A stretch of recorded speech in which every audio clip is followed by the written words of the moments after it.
È un tiepido raggio di sole quello che si posa sulla bara ricoperta di fiori bianchi che accompagna l'ultimo viaggio di Andrea D'Agostini, il 22enne di Villafranca Padovana, morto la notte di Capodanno nel laghetto artificiale di Camisano Vicentino. La chiesa di Taggi di Sopra, gremita di persone che si sono strette al dolore della mamma e del papà di Andrea, grande appassionato di pesca.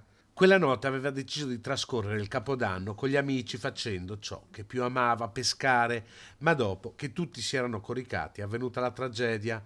Andrea è scivolato nelle acque gelide del laghetto, il suo corpo è stato ritrovato all'alba dai soccorritori, allertati dagli amici che non lo avevano trovato nella tenda. Proprio alla pesca e alle passioni di Andrea ha dedicato l'omelia il parroco, ricordando come il 22enne amasse coinvolgere gli amici nei suoi hobby.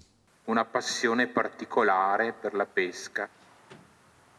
Pian piano si era attrezzato del necessario per le gare sportive, era diventato esperto di canne, di ami, di esche, sapeva armarsi di pazienza, la virtù necessaria per chi attende che il pesce abbocchi, ma amava anche vivere questi momenti come momenti di svago, dove lasciare liberi i pensieri, e lo faceva insieme agli amici.